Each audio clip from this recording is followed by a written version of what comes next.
I think the idea of rethinking our relationship to time is huge because it literally has implications for all areas of our lives and societal functioning and community and how we relate to the land and work. And I'm also curious to chat with you kind of for selfish reasons because I really do struggle with my relationship with Yeah. time and never feeling like I have enough time for everything I need and want to do. And then also finding it hard to kind of balance staying structured according to the hours that I try to allocate for certain tasks, while also wanting to be fully present with this living, dynamic world, my plants, my animals, my shifting local water cycles, because I'm on rainwater catchment. So that's really important to me. So I just find it a relief to engage with your work, to know that there's a home for understanding this sort of tension that I feel with time management. And I think at this point, I just wonder how you would start to pinpoint what colonial time refers to and means as it relates to some of these challenges that we, and I think a lot of people who live in dominant Western cultures feel today. Absolutely. Yeah. So I really started to see that experience of colonial time juxtaposed to, um, well, in Oaxaca, when I eventually moved to Oaxaca, the locals would call it God time Mm. versus government time. And that was a huge eye-opening experience to have it really be named, because when I got to Oaxaca, people were saying, well, you have to know which time you're in order to have things happen. So if Mm. you're having the gardener come over, or the housekeeper is going to come, or you're getting a pipe fixed with the plumber, you always want to ask if they're on God time or government time. And I was like, really? It was such an odd thing. And at that time, they were still doing daylight savings time as well. And so there was definitely this shift in terms of that hour at certain times of the year, going backward or forward. But it was really this, I think, difference in the ways of being around time itself. Mm. That God time is much more, I'll get there when I get there. I do intend to be there today. But in Spanish, hoy can mean different things. It can be now, but there's different words for like right now versus today or in a little while. And they're very squishy. They're not completely, like 10 o'clock doesn't mean 10 o'clock, for instance. And so noticing the difference of how we really approach time in that respect, of like the more institutionalized ways of time imposing on us, has been an exploration, I would say, probably over the last 6, 7 years or so, of like really starting to sort of detangle time in these more flowy ways and time in the more government sort of constructs. And one of the things that I did was to really start to notice what colonial time is versus decolonized time, which was what I was really interested in helping people to start to untangle for themselves, given how much it's impacted us, our nervous systems, and our ability to really exist in all of this, I would say, increasing polycrisis that we have been in. I mean, I say polycrisis, but it's really, there's so much more that's happening now than, say 40 or 50 years ago, right? And people don't always realize just the increase of everything that's going on. We tend to lose that. And so really, colonial time, as it differentiates from relational time, which is like what I think of as decolonized time, indigenous time, spiral time, cyclical time. These are all kinds of names for like what isn't colonial time. is really the difference in relationship. So one, colonial time is meant to dominate and control, manage, time management. All of it is about dominance and control. It's there to serve the imperialistic, heteronormative constructs Mm-hmm. of living in modern times. And Efficiency comes up a lot, right? oh yeah, yes, yeah. And relational or spiral indigenous time is really about that being in relationship with and negotiating that in relationship with. Much of the ways that I like to approach the more decolonized ways of being come from the Mayan Quiche traditions around the calendar. So the Mayan calendar, the Cholki or the Solkin, are terms that are used for that calendar in the round, which is a cyclical type of calendar. And their description of time comes from thousands of years of observation, of really just connecting with the land where they were to understand what was happening around them and noticing the cycles of that. And so they broke it up into 20 nawales or characterizations, descriptions of time, and then 13 tones. And those are like energetics from like low key vibration to like really intense vibration. And then when you combine that, then you get 260 days. And that just repeats over and over and over again. And the descriptions of those 20 nawales, so there's characters of time. If you've ever seen the Mayan calendar, there's a human in the center with the nawales on their back. And it's really that description of time itself as an entity. And so it's a very different way of relating with time because it's very much hyperlocal. It's a description of what's happening, the energetics of what's happening around us in Mm. terms of time. And it really helps to be able to start to understand the energetics of where you are and what's happening around you, to be able to then start to relate with time rather than like trying to work against it, and understanding that like today time may operate differently than tomorrow. And for anyone who studies or follows astrology, that there's also like planetary relationships and things that may be influencing our experience of Earth and the days, and so that can make sense in terms of that as well. But with the geocosmovision of the Mayan calendar, it's very much hyperlocal. It's happening around you, and you notice the signs when you're paying attention and the things that are happening around you. So it's very relational, very, very cyclical, and yeah, so God time in a lot Mm. of ways. Yeah. Mexico has the same kinds of traditions around time and calendar observation and things like that through their kind of kin, their cousins in a lot of Hmm. ways with the Mayans. Yeah. Yeah. I'm aware that different cultures around the globe have different calendars that they've developed.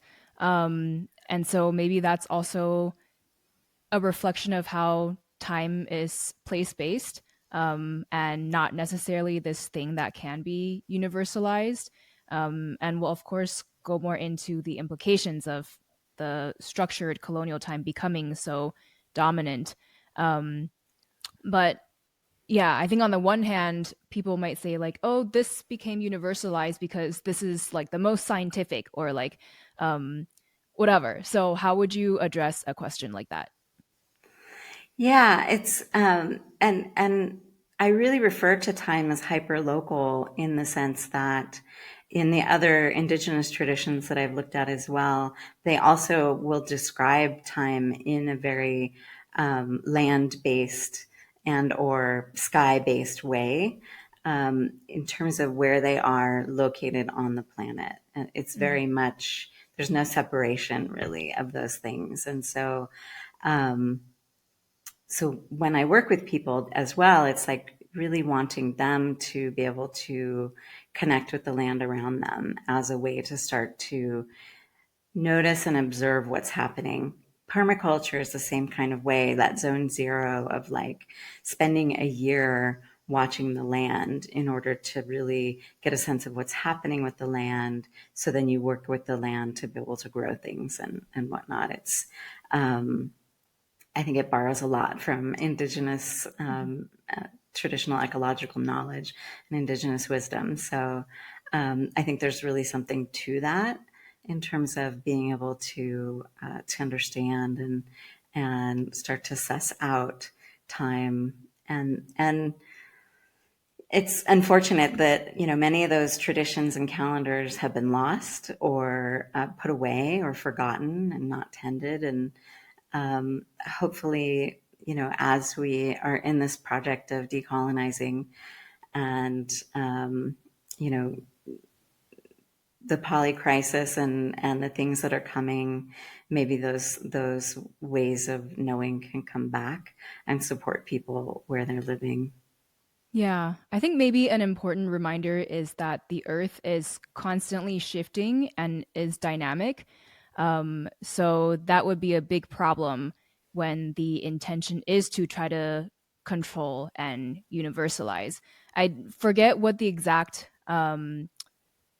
report was, but I remember reading recently that like scientists are finding that something is shifting, and so every year we're gonna lose 1 second, and it's gonna throw wrench into the system because it just like messes everything up. And I'm like, well, the Earth is constantly shifting, and I think maybe there's a lot to be said there in terms of our need to be more present with the dynamism of everything and of life. So returning to that hyper local land based sense of time is very important in that sense.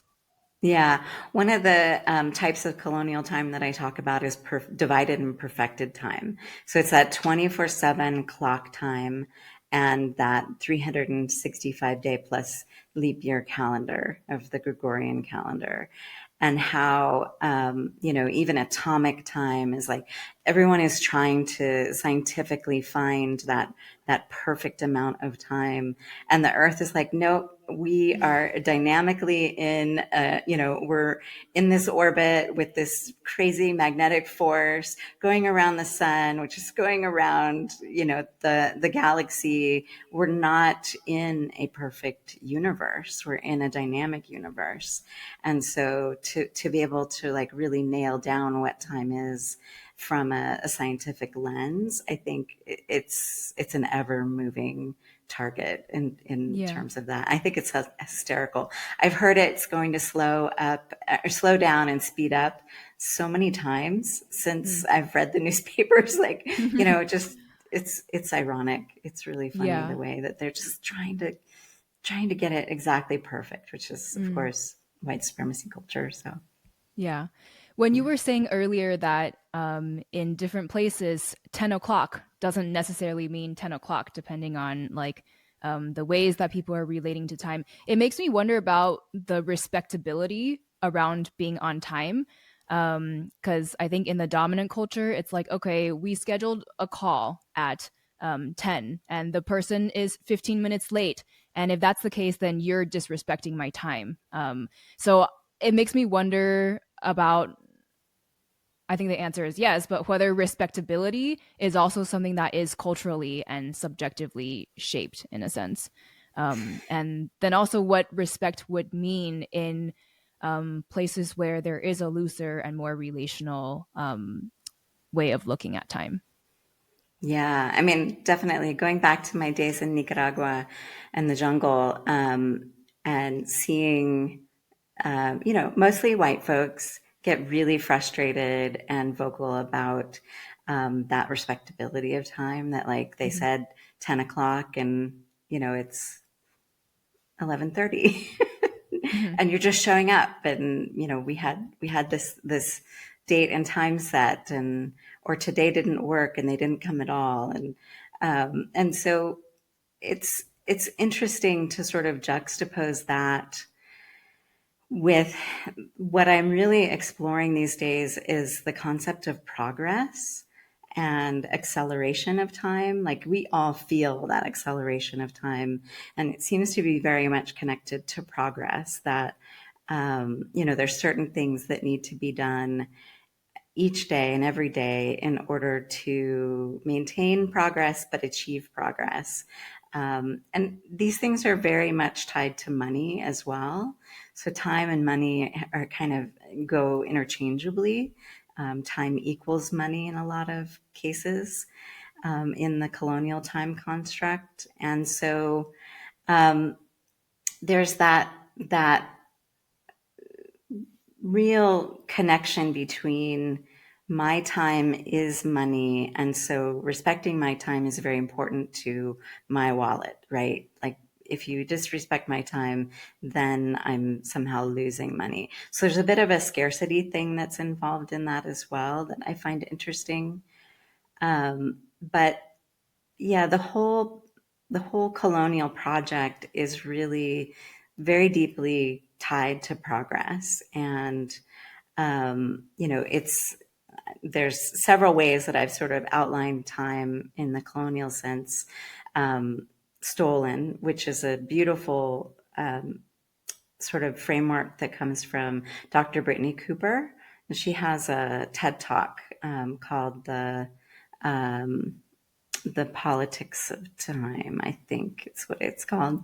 I have to look that up and give you the link. But The racial politics of the time. racial politics of time.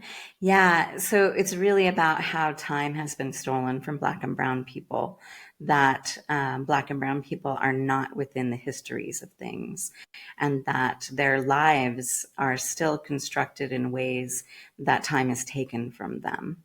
And so Afrofuturism is sort of that way of sort of exploring how to reclaim time. And it's a very beautiful way of looking at that.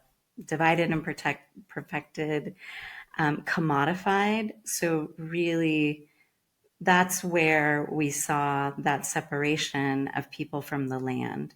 So going back prior to maybe the colonial project in the Americas 500 plus years ago, even in European times, there was that separation between people and the land, that land became owned and that people had to sort of make work in order to survive on the land. And that carried forth into the Americas. And really, the importance of that is separating people from the land.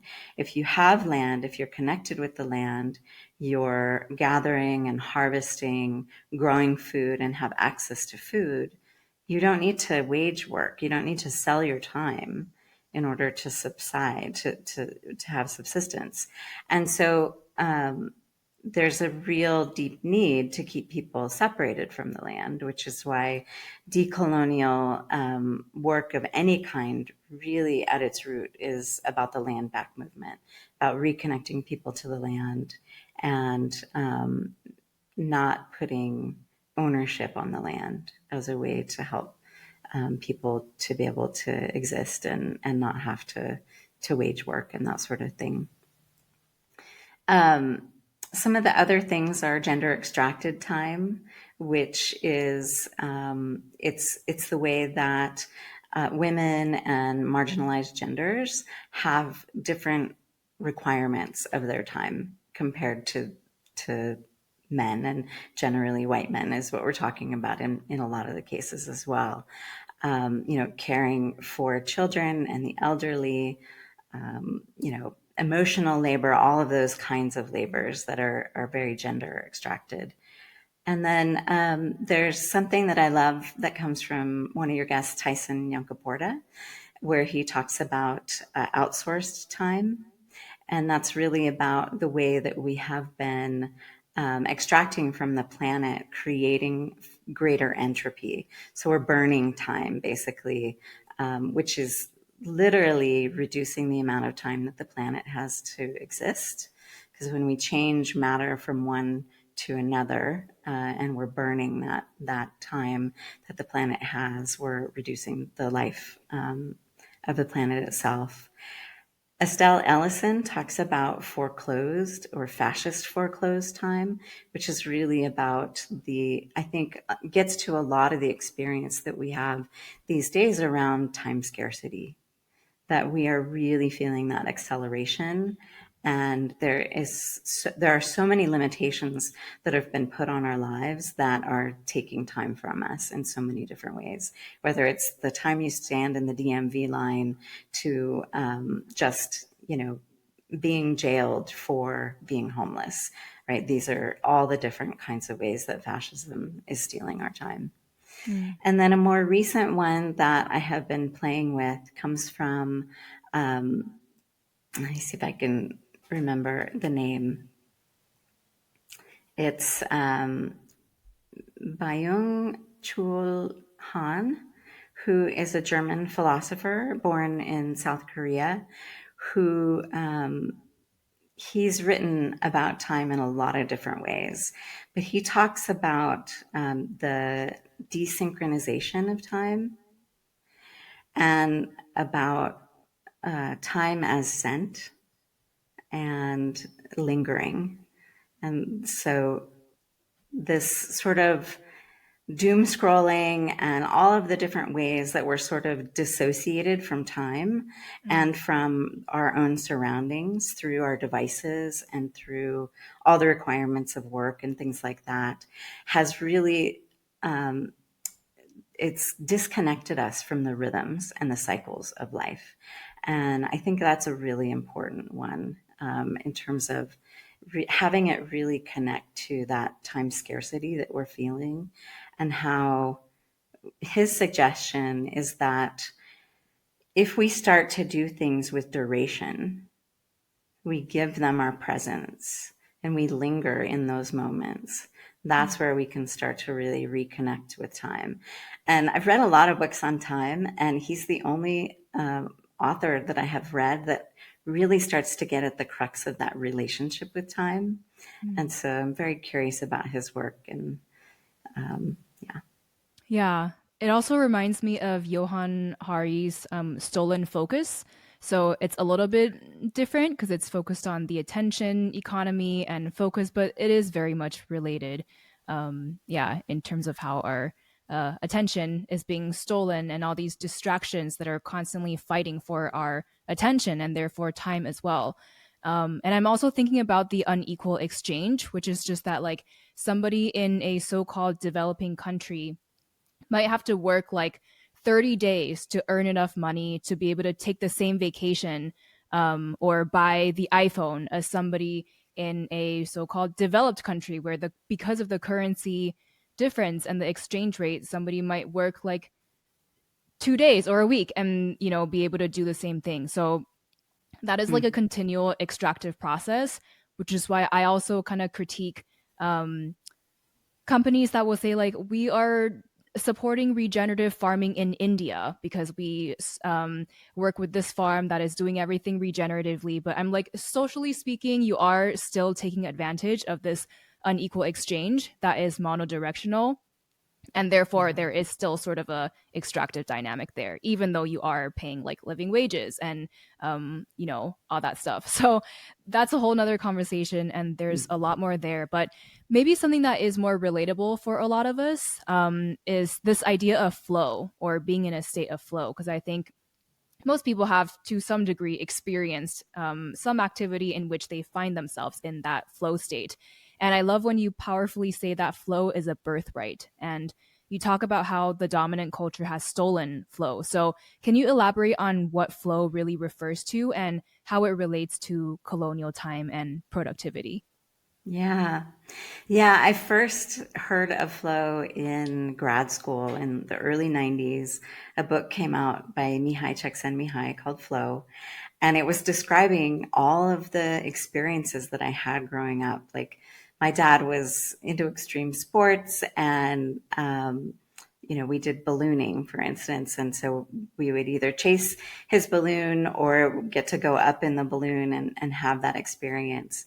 Camping, sewing for hours with my abuelita. Like there were all these things, the fiestas and things like that were all very flowy that I didn't have words for what that was. But when I read that book, I was like, this is what's been happening in my life. And so I was very interested in that. And then what I noticed is that over time, the concept of flow got hijacked.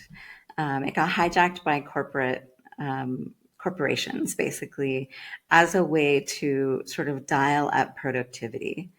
Learning and understanding how people could get into flow could get them to be more productive in the work that they were doing as a way to further extract our time from us as humans, which unfortunately, too much flow can lead to burnout as well. Hyperfocus and flow they're very neurochemically depletive in terms of the experience itself. And there's a lot of neurochemicals that are required to be able to get into flow.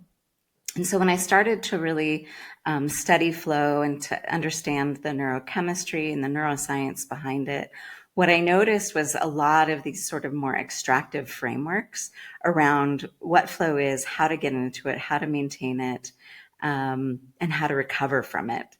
And one of the things that I noticed was that they always describe the flow cycle starting with the struggle phase, which is a phase of really turning your attention to the thing that you're doing. And then the neurochemistry starts to support that focus, and then you drop into flow.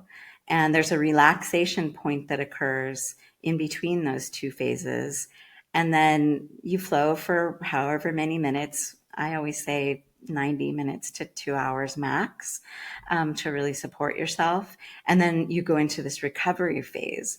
But when I was working with my clients, what I noticed and what I realized was all of colonial time construct was working against them in terms of that recovery never being achieved, that we are constantly under recovered. We're struggling just to maintain on a day-to-day basis. And so sitting down to get into flow for whatever purpose it was, creatively,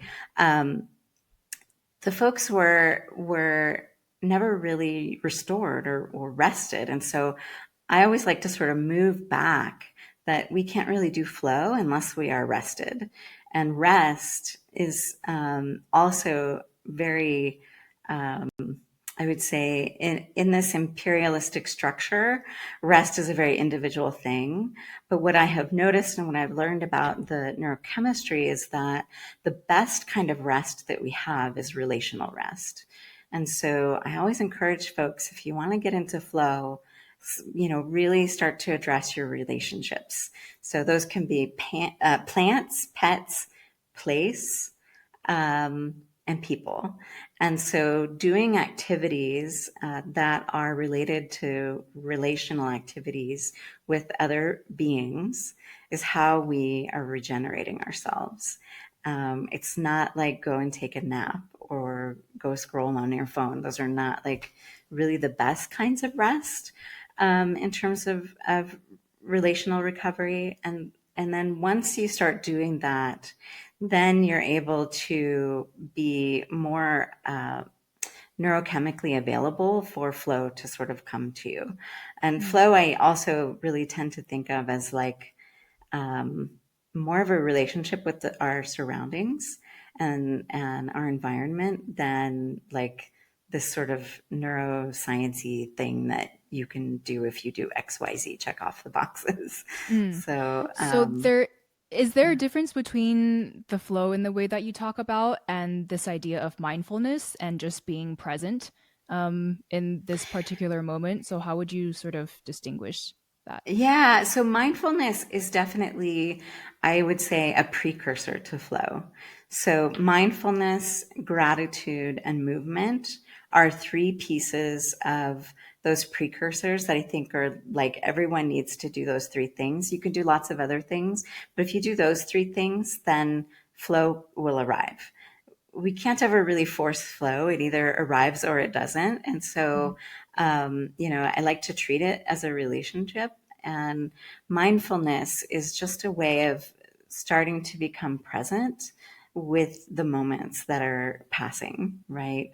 And so, different in that flow seems to have some real neurochemical and neurobiological signatures to it around where our prefrontal cortex starts to quiet and slow down, which means that I story that we have going gets quiet so that we Mm. can actually start to merge with what Joanna Macy calls like the interbeing or interconnectedness, right? And flow is very much, I would say, a precursor to that state of interconnectedness Yeah. because that sense of self dies down and we're Mm. able to like really connect with the world around us or the activity that we are doing in a very deep time kind of way. Yeah. I was going to ask what flow does for us. And maybe it's kind of intuitive, but is it understood to, as you say, like support our ability to connect more deeply with whatever we're doing and also with the more than human world, the living world, to more deeply, maybe like deepening our intimacy with the moment, deepening our intimacy with place and, Absolutely. yeah, the world. Yeah, there's so many amazing neurochemicals that come forward when we're starting to get into flow. There's neuroepinephrine and adrenaline, which are, those can feel good in some cases. There's the nitric oxide, which is it's also a precursor for some of the other neurochemicals that come on. But that's nitric oxide helps us to relax. And it's very vital for many different functions. And then once we're in flow, there's several that start to kick in as well. And then at the end of flow, the ones that are like sort of that, I don't know, that feel good moment of having been in flow come about in that relational recovery aspect. That's where we're actually really embodying the flow state itself in terms of the oxytocin and serotonin. So we know those to be like pretty feel good chemicals, right? Mm. They really help us to feel good about where we are and what we're doing, and of course to deepen that intimacy that you talked about. Absolutely, yeah. Mm, yeah. This is a little bit of a tangent, but I get really sad thinking about my dog's lifespan and that they're probably only going to live about 12 to 15 years. And then I also think about how some insects only live for 24 hours, or like the Amazon rainforest is 55 million years old. So, on the one hand, I'm like, my dogs are living such a good life. They don't have to worry about food. They get to play and run around all day, chase pheasants and lizards, and maybe they get to experience a lot more flow because the concept of hours and minutes and seconds don't interrupt, like their very raw way of engaging with the world and getting to tune into their body's time and the time of the world of like their tiredness, their playfulness, or whatever it is. So there's that. And it also leads me to a sort of personal frustration I have with dominant cultures that are really obsessed with longevity, and kind of suggesting that cultures with higher average lifespans are somehow superior and more advanced than cultures with shorter lifespans. So let's see what they eat or how they live and extract kind of bits and pieces that we can turn into products to sell to people to try to consume, or at least have these suggestions of things that individuals can do to maximize their longevity. And I think this is definitely like a and as in, of course, most of us want to make the most of our lives. And we also need to really challenge disparities that are based on systemic oppression, like lack of access to healthcare or chronic stress and stolen time, as you talk about as well. And at the same time, I think that sort of reduction of time into this universally quantified measurement just misses out on so much because like why is maximizing this absolute number of years the ultimate goal and not like our depth of intimacy in how we live with and experience the world, or how advanced our communities are in like our support systems to be able to improve everybody's relationships and quality of life. Um, and yeah, just recognizing that it is very possible that someone who's 60 has had a much deeper experience of life than somebody who's 100, or another person who maybe is more able-bodied and has been able to do a lot more productive, quote unquote, productive things for the system, actually having had less depth of access to like experiencing life than somebody with a disability or who's neurodivergent, who have been able to tap into like a different and non-conforming way of relating to the world. So I don't really have a specific question here, but I just be curious what else you would like to add to this. Mm, I love all of that. And yeah, I mean, we can definitely be in flow with our dogs for sure. Group flow is another kind of flow where we're in flow with other people or with the more than humans. And so I love those places of flow as well. So I just want to nod to that. And also, I have a Sholo, and Sholo Squeentleys are supposed to live to like 25. Mm, And I was shocked when I learned that because I didn't know. Um, but yeah, it's my dogs are very much a central part of my life. So, mm-hmm, and then yeah, I think there's like the quantification of time and the meaning of that I think is really interesting to explore. To be able to, I think, make the most of every day that we have is really important to me, versus how long I will get to live. I used to really want to live to be 120. I'm not sure if I want that anymore. I just really want quality and not necessarily quantity of time. It's more the kairos versus the chronos, I guess, mm-hmm. Yeah. of And we time. can't necessarily control or know how long we're going to live anyway. So we should be trying to maximize our day to day, because that's what, not that we want to control it, but like we can live more intentionally in that way. Absolutely. Yeah. Yeah. So I want to backtrack a little bit to go to the history side of things, because Yeah. this dominant way of looking at time as universal and rigidly structured weren't always this dominant and prevalent. So, what do we need to know about the history of how this one way of conceptualizing time has sort of taken over? And how does it relate to other historical events like colonization, capitalism? And yeah, like how have these reshaped not just the social structures of the world, but also our relationship with time? Yeah, it's so controlled. Um, I would say that whole colonial time project is so deeply intertwined with the imperialistic, capitalistic, heteronormative project. And there's more descriptors I could put on that. But to be able to, I think, pinpoint like where we really went awry historically, I would say comes down to probably the creation of capital, which is something I know Tyson has brought up recently as well. And I was like, you got it.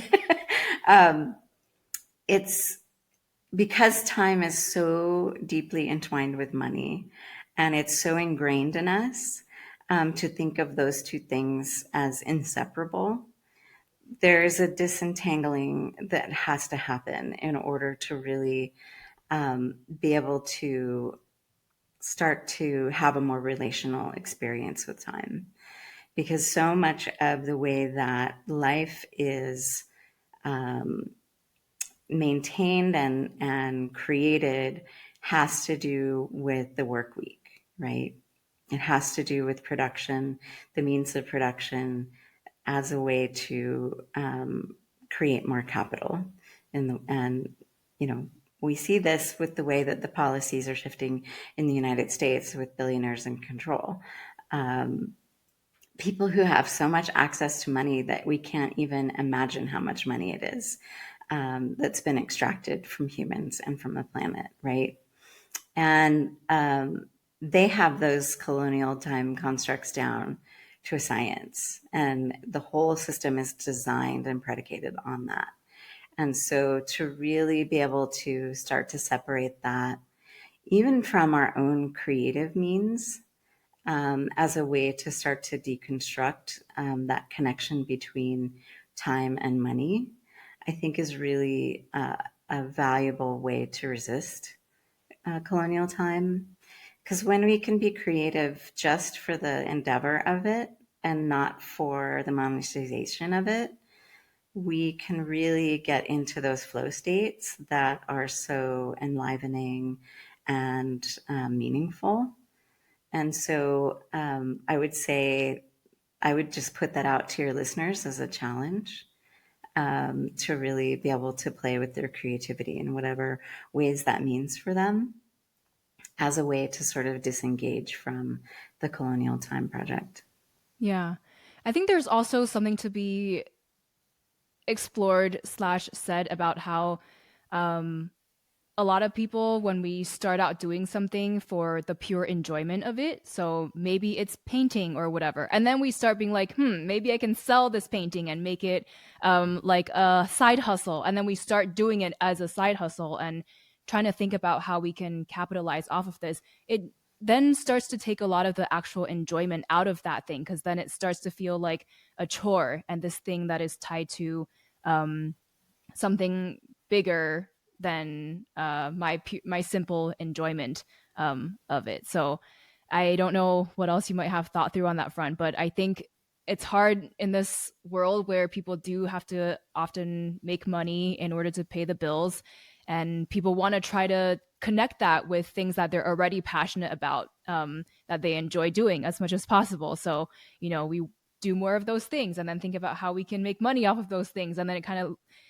takes us in a path that we necessarily didn't expect. So I think that's maybe a relatable struggle for a lot of people too, is that relationship, and how the dynamic with our passions and hobbies change when we kind of insert this factor of how can we monetize it. Yeah, it's so important because it really flattens the flow state, and really sort of shifts our relationship with flow when we do that. And so I'm always sort of trying to get folks to just play with something that they enjoy just for the pure enjoyment of it, and not for the monetization of it or the productivity of it or that sort of thing. And um, I think it's a really good lesson that I learned from my oldest child when they were a teenager, and they were doing art pants. They were like doing all these really beautiful drawings on their pants, on their jeans. And I thought it was so cool. And I was like, oh, you could sell these. You could make Mm-hmm. these. And she was like, absolutely not. And totally, just rejected the idea outright. It was like, how could you even, right? Mm. And really caught myself in that of like, oh, wow, how capitalist. Yeah. And I mean, I don't think this means to kind of like have us orient towards some ethical purity, because I think there are ways Yeah. that people can kind of find the balance to make things work for them. So this is a very personal question in terms of how people kind of, yeah, make things work for themselves. I think there's also the other side of the equation, which is something I struggle with, um, which is that I have a hard time finding time to do things for the pure sake of enjoyment, because I'm like, there's so many horrible things happening in the world. If I'm not online, like working on Green Dreamer, working on my newsletters or whatever, then I'm offline, like trying to grow food so I can, share them out to community, food kitchen, whatever. And then I don't end up having time that is purely for me, for the sake of enjoyment. And I love doing art. Every week I might assign like, okay, Friday mornings I want for me to be able to do art. But then that time comes, I'm like, no, this thing is due tomorrow, this thing is due next week. So then I always end up scrapping that time. So it's kind of like the opposite of monetization. But in this time of crisis, I think a lot of people are also um, feeling constantly overwhelmed because it's like we can never do enough to address the world's crises. So how would you kind of approach this type of a struggle that isn't so much about like monetizing, but just wanting for everything to feel like it has a purpose, that it's, um, you know, able to contribute to something bigger than myself, which I think is mostly good, but then not good if I don't find that balance that could be more supportive for my overall well being. Yeah, we're no good to anybody if we're burnt out, right? And so, yeah, I would say if you enjoy your garden, let that be a space for you to just enjoy your garden. And then if there's extra, wonderful, right? I always try to have some time for myself at the beginning of the day Mm. before everything else. Not everybody can do that unless they get up earlier than what they're typically doing in their day, which can be a challenge for some people to sort of restructure their evenings so that they have more space in the morning. If you're a night owl, you can do it at night too. Sometimes, like when my kids were little, having quiet time at night was like this, it was like, it was amazing. It was so nice once they went to bed to have some space. And so to be able to do that as well, if you have and can find space in the evening to be able to do that, but really make it non-negotiable, because if it's non-negotiable, it has to happen first, Mm. or at least at the very end, right? Depending upon which way you stack your day. Um, Being able to do that is really that filling your own cup piece, because if we're not taking care of ourselves, then we're not going to be any good to anybody else. But also, if there's a way that you can do it within community as well, go for it. Like, it doesn't necessarily have to be like just by yourself. Spending time doing Tai Chi in the park or yoga within a community or something like that, if you can make the space to do something like that, gets you into more of a group framework, depending upon, like, some people are more group flow oriented versus like individual flow. So really getting a sense of that, playing music with other people or with yourself, like playing an instrument, those kinds of things. And being able to sort of create little pockets for yourself throughout the day, to do those kinds of activities. So I know people who love puzzles, for instance, and they've got a puzzle on their dining table that's like always in progress, and they'll just stop, like maybe while they're making lunch or something like that, and put a few pieces in, get into a little bit of flow, and then move on with their day. Like, it doesn't have to be necessarily so structured. It can just be sort of in a meandering kind of, emergent way as well. But just to sort of start to notice, your relationship with time throughout the day and your relationship with flow. Is it just extractive, or are you giving yourself some spaces to just be with flow and experience that in a relational way, or just on your own in some kind of creative way? Yeah. Um, that will help you to be able to embody that neurochemistry that I talked about in a way that is really regenerative Mm. and very supportive. Yeah. Thank you. I'm going to take all of this to heart. Um, and I think this is very important because we want to also be embodying these changes and not sort of replicate the crises in form, as Bio Akumolafe says. And as we start winding down our conversation, I'm thinking about my interview with Prentice Hemphill, where they talk about how the world needs us to kind of get weird to shake up the status quo and all the things that have become normalized that don't serve us.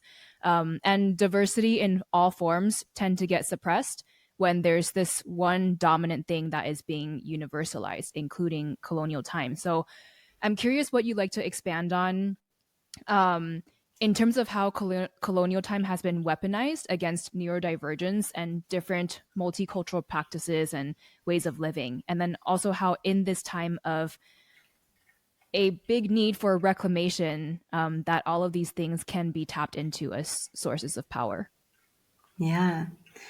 Well, I will say that, that conformity that's so required of us to operate within the colonial project.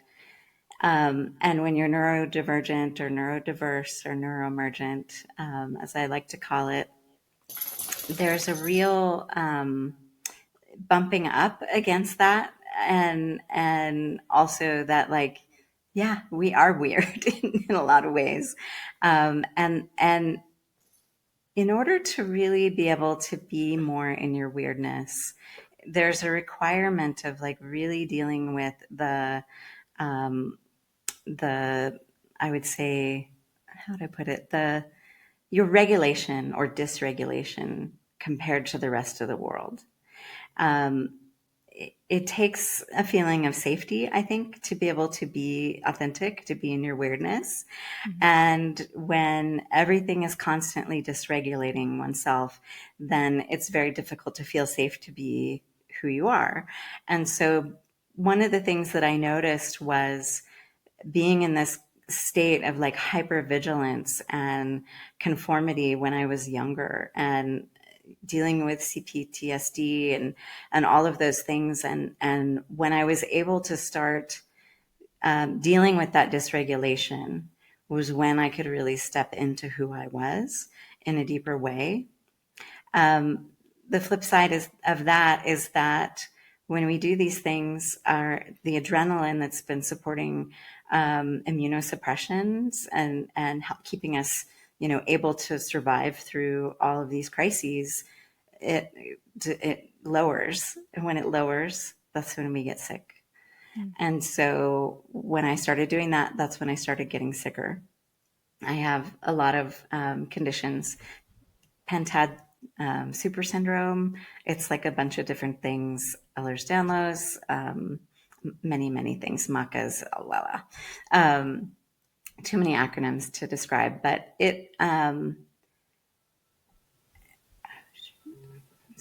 someone is, I'm still here. Can you hear sorry. me? Okay. Yeah. Yeah. Someone was trying to call me. So I'm in do Oh, not okay. disturb. Um, so the challenge with sort of helping yourself to become regulated again is that lowering of adrenaline, which keeps us healthy for the crises.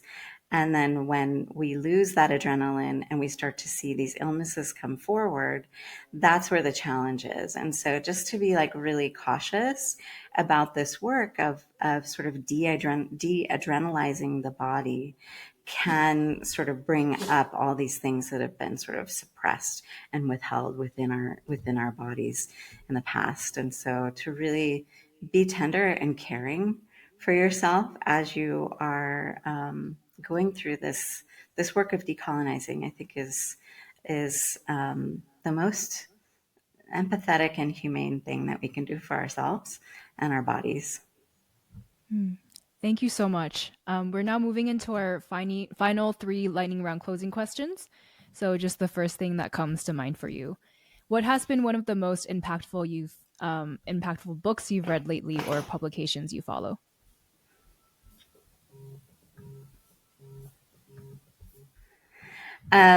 Yeah, so I would say the one that I've really spent a good time with recently is time. What is it? Time, which is I volume 5 of Emergent Magazine's printable series. So they're mostly online, but a few times a year maybe they do a printed version, or maybe it's once a year. I'm not sure, but they have compiled several pieces on time that I think are really beautiful and definitely expansive in terms of the things that I've read about time. Some really poetic pieces and some prose. That's really nice. So I would Hmm. encourage that for folks. What is a motto, mantra, or practice you engage with to stay grounded? Mm. Yeah, daily when I'm in my gratitude practice outside, um, when I'm invoking all the beings and my ancestors, I always end with sort of a gratitude mantra, which is that I'm grateful for this time to be alive. I think it's important because we are so resourced. We have so many resources at our fingertips in this day and age. And yet we're facing so many crises at the same time. And so just to remind myself that I'm born and I'm alive now, not Mm. 100 years ago, not 10,000 years ago, right now, in this moment, I'm alive. And I'm truly grateful for that. Mm. And finally, what is one of your greatest sources of inspiration at the moment? I would say being back in the tropical environment has been phenomenal. I loved the jungles of Nicaragua and I miss it on a day to day basis. And I've lived in an arid environment in Mexico, in Oaxaca mountains. And then I lived in the highlands of Chiapas, and that was very cold. And it was beautiful pine forests. But when I got to Veracruz and the humidity increased, and you could hear the toucans and the wrens and all of the bird life that's here is just fantastic. I'm just constantly listening to the soundscapes of the world around me and letting that inform like what the cycle is that's happening here right now. And so that's just been really alive for me. Mm, beautiful. Well, Ixchel, thank you so much. It's been such an honor to share this time together. And as we close off here, where can people go to further support your work? And what closing words of wisdom do you have for us as Green Dreamers? Yeah. Decolonizingtime.com is where you can find all the offerings. And I would say, for folks that are doing this decolonial work, to really keep in mind that it's taken us 500 plus years to get to where we are with colonial time. And to be able to really move back to more cyclical ways of being, it's going to take many, many generations. And people really want to like do the thing now so that they can be decolonized. And I want to say, no, we're really in a liminal generation, that Nepantla generation that Gloria Anzaldúa talks about, sort of edge walking in this time. And so to really be able to sort of be okay with the liminality, that it's not an either or way of being, that we are creating the future for our future generations to live in, and to be comfortable with that. And that's not easy. But if we can start to really understand that we are in a liminal way, that will help us to sort of relax into this time, I think. Mm. Yeah.